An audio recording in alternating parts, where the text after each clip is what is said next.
ಇವಾಗ ನಾವು ಮಾಡ್ತಾ ಇರೋದು ದಾಲ್ ಢೋಕ್ಳಿ.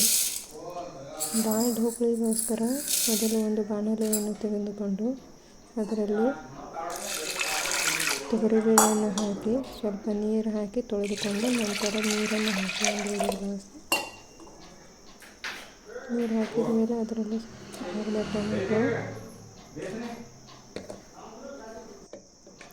ಟೊಮೆಟೊ ಹಾಕಿದ ಮೇಲೆ ಸ್ವಲ್ಪ ಅರಿಶಿಣ, ಸ್ವಲ್ಪ ಉಪ್ಪು, ಅಂದರೆ ನಮಗೆ ರುಚಿಗೆ ಎಷ್ಟು ಬೇಕು ನೋಡಿ ಅಷ್ಟು ಉಪ್ಪನ್ನು ಹಾಕಿಕೊಳ್ಳಬೇಕು. ಇದೆಲ್ಲ ಹಾಕಿದ ನಂತರ ಕುಕ್ಕರ್ ಮೇಲಿನ ಲಿಡ್ಡನ್ನು ಮುಚ್ಚಿ ಒಲೆಯ ಮೇಲೆ ಇಟ್ಟುಕೊಳ್ಳಬೇಕು.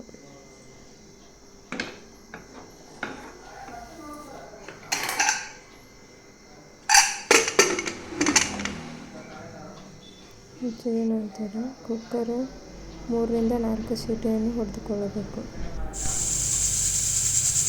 ಈಗ ನಾವು ತೋರಿಸ್ತಾ ಇದ್ದೀನಿ ನೋಡಿ, ಆ ಥರ 4 ಸೀಟಿಯನ್ನು ಹೊಡೆಸ್ಕೊಂಡು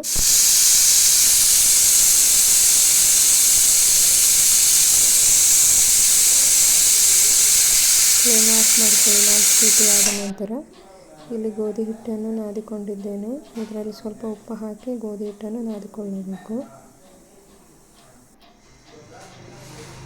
ಈಗ ಒಂದು ಬಾಣಲೆಯನ್ನು ತೆಗೆದುಕೊಂಡು ಅದಕ್ಕೆ ಸ್ವಲ್ಪ ಎಣ್ಣೆಯನ್ನು ಹಾಕಿ, ಅಂದರೆ ಒಗ್ಗರಣೆಗೆ ಎಷ್ಟು ಬೇಕು ನೋಡಿ ಅಷ್ಟು ಎಣ್ಣೆಯನ್ನು ಹಾಕಿಕೊಳ್ಳಿ.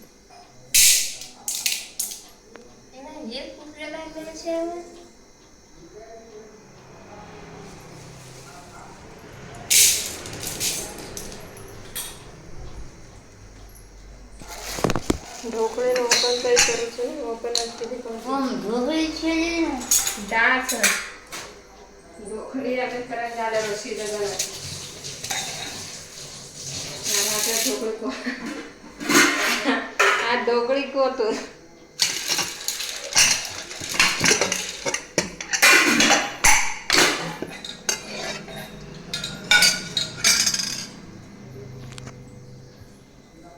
तू पकडणं दे का मी सर यात दकानु होतं कर्री जोको हे पकड. ನಂತರ ಅದರಲ್ಲಿ ಸಾಸಿವೆ ಜೀರಿಗೆಯನ್ನು ಹಾಕಿಕೊಳ್ಳಿ.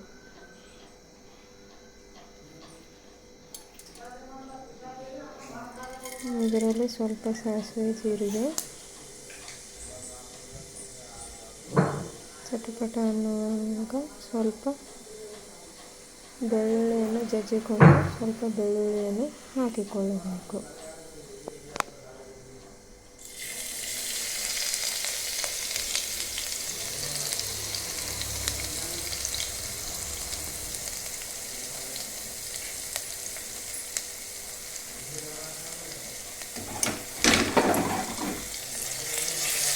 ಮತ್ತು ಇದರಲ್ಲಿ ಸ್ವಲ್ಪ ಕರಿಬೇವನ್ನು ಹಾಕಿಕೊಳ್ಳಬೇಕು. तू छोड़ तू वचकळस करबे वचकळस सरक तू नटे हलाती उबर मत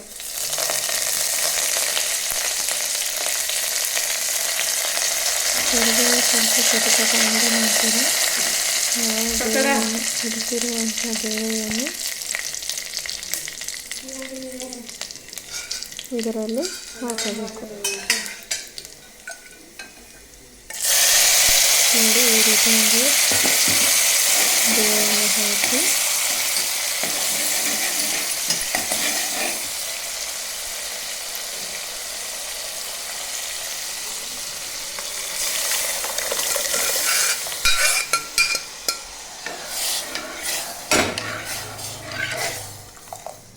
ಸ್ವಲ್ಪ ಗಟ್ಟಿ ಅನಿಸಿದರೆ ನಾವು ಸ್ವಲ್ಪ ನೀರನ್ನು ಹಾಕಿಕೊಳ್ಳಬೇಕು ಇದರಲ್ಲಿ. ಯಾಕಂದರೆ ನೀರು ಹಾಕಿಕೊಂಡ್ರೆ ಆಮೇಲೆ ಅದು ಹಿಟ್ಟನ್ನು ಹಾಕಿರ್ತೀವಲ್ಲ ಅದರ ಜೊತೆ ಅದು ಕರೆಕ್ಟಾಗಿ ಮ್ಯಾಚ್ ಆಗುತ್ತೆ.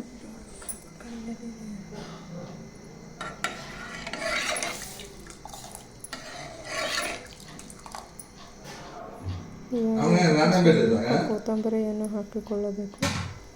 ನಂತರ ನಾವು ಹಿಟ್ಟು ನಾದಿರುವಂಥ ಹಿಟ್ಟನ್ನು ತೆಗೆದುಕೊಂಡು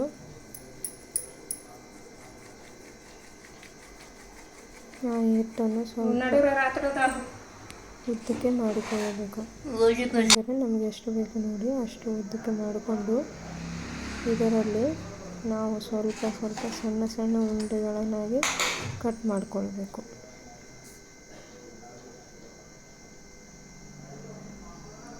ನೋಡಿ ಇಲ್ಲಿ ಇಡ್ತಾಯಿದ್ದೀನಿ ನಾನು. ಈ ರೀತಿಯಾಗಿ ಉಂಡೆಗಳನ್ನು ಇಟ್ಕೊಳ್ಬೇಕು.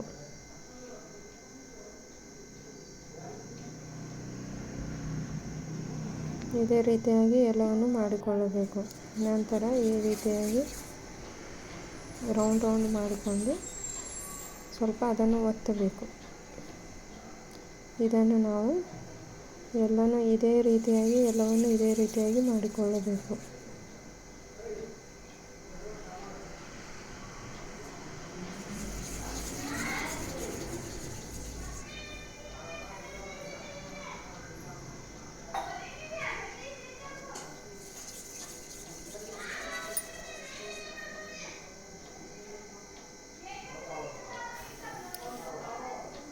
ನೋಡ್ತಾ ಇದ್ದೀರಲ್ಲ, ಈ ಥರ ಸಣ್ಣ ಸಣ್ಣ ಉಂಡೆಗಳನ್ನು ನಡುವೆ ಸ್ವಲ್ಪ ಹೋಲ್ ಥರ ಮಾಡಿ ಆಮೇಲೆ ಕುದಿಯುತ್ತಿರೋ ಬೇಳೆಯಲ್ಲಿ ಅದನ್ನೆಲ್ಲ ಹಾಕಿಕೊಳ್ಳಬೇಕು.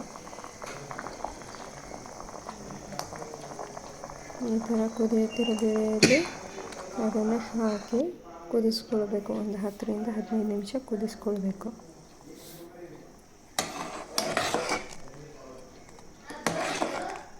ಕುದಿ ಬಂದ ನಂತರ ಸ್ವಲ್ಪ ದೊಡ್ಡದಾಗುತ್ತವೆ ಅವೆಲ್ಲ ಉಂಡೆಗಳು. ನಂತರ ಸರ್ವ್ ಮಾಡಿ ತಿನ್ನಲು ಸಿದ್ಧ. ನೀವು ಒಂದ್ಸಲ ಮನೆಯಲ್ಲಿ ಮಾಡಿ ನನಗೆ ಹೇಳಿ ಯಾವ ರೀತಿ ಆಗಿತ್ತು ಅಂತ. ನನ್ನ ಚಾನಲನ್ನು ಸಬ್ಸ್ಕ್ರೈಬ್ ಮಾಡ್ಕೊಳ್ಳಿ, ಶೇರ್ ಮಾಡಿ ನೋಡಿ.